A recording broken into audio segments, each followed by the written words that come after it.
So before we start, I want to start giving a little shout outs again. So our first one's going to be Amanda DIYs. She does all sorts of things according to the name of the channel. You could probably guess DIY stuff. So you guys like that stuff, definitely go subscribe. She also has another channel all about bearded dragons. So if you got, I know a lot of you guys like that stuff too, and aquariums. So that's probably going to interest some of you. So if you're interested in any of those channels, both are going to be down in the description. So if you want to go subscribe to those, that would be great. And let's get this video started. So in this video of fish species, I'm going to talk about a fish that I've had in this tank for quite a while, and I got to learn a lot about it. And now I'm kind of ready to share all the information that I've learned from it, and that is the zebra loach. And you guys probably seen loaches. You probably think of a loach of a long squirrely fish, and yeah, that's technically right. This form of loach right here, the zebra loach, he might not be, he might go back to hiding, but as we got him out right now, we'll go ahead and show him. As you see, his pattern is like a zebra. That's, hence the name. He has these black stripes going all the way down from the end of his tail, which is actually, the stripes actually continue onto its tail, if you can see that. And he got yellow coloration, kind of red-orange, and in between. And really cool pattern of stripes. It kind of goes like 2 stripes, space, 2 stripes. It's really cool looking. And as you can see, you got those glowing golden eyes, and it has the red nose with, if you could see, all those little whiskers at the bottom. And as you can tell, these are bottom fish. Now, they mostly, during the day, they mostly hide during the day and come out at night to eat. Mine, it comes out during the day. It's just, most of the time, it just hides, which is very common. So don't expect to see this fish very much.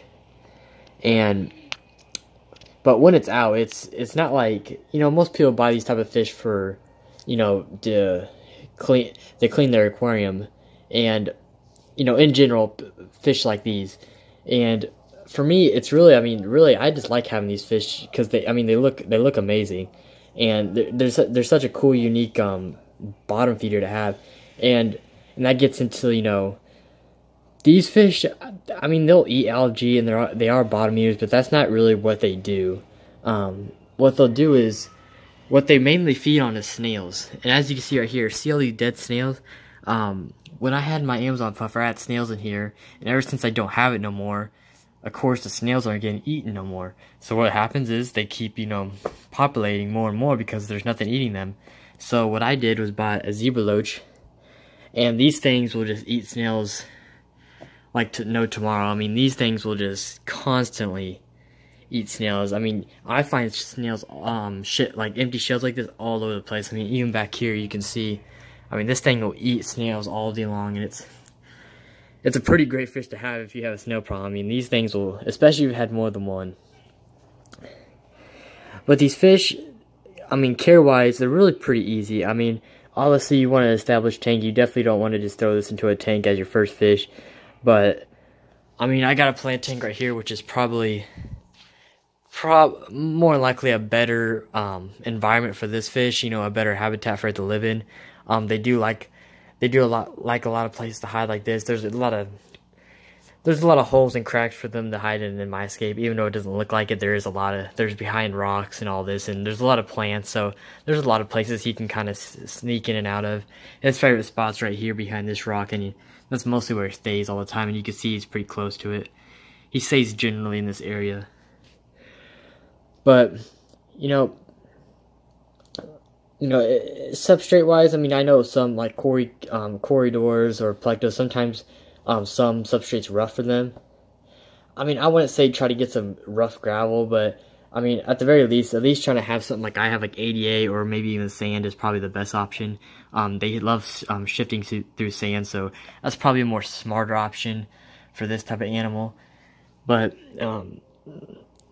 lengthwise, they get about 3-4 inches. I haven't seen any bigger, especially in this species. I don't know about other loach species. I know they could probably get much bigger, but this one in particular gets about, this one's about maybe 2 inch, barely pushing 2 inches right now. but he'll probably get 3.5, I imagine. But yeah, I mean, this fish is a great fish to have. It's really cool looking. It's definitely something different. I mean, I could have just bought something that could easily kill these snails, and I could have get any bottom feeder, but you know, this one's kind of unique and definitely adds a little bit of character to your tank having something like this in your tank. So it's really cool looking. See if we can get these up close. Yeah, see all those? A little bit better shot. See how he's shifting through the gravel right now with his tentacles.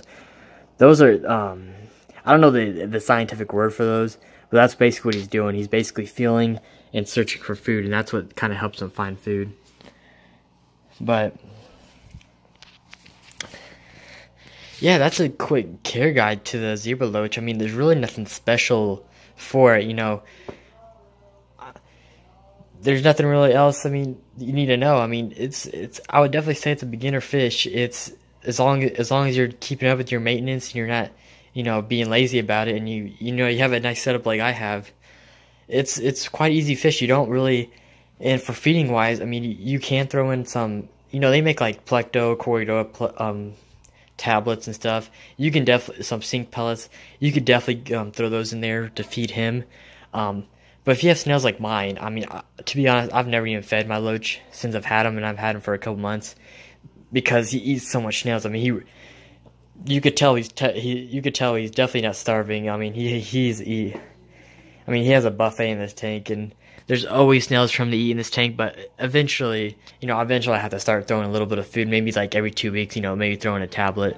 I do the same for all my autocinklers too in here. But yeah, I mean, that's basically, you know, obviously in a tank like this, you're gonna definitely have just like every other fish. There's not a lot of fish that take cold temperatures, but for any beginner watching this, you definitely need a heater. It's a tropical fish, so definitely keep it in that 78 to 80 degree mark. I think this tank's around almost 80, so to give you kind of a perspective. But other than that, let me know what fish, let me know what other fish should I think. I'm thinking about Bolivian rams next. I think that'll be a really nice addition to this tank. But other than that, comment, like, subscribe, and I'll see you guys in the next one.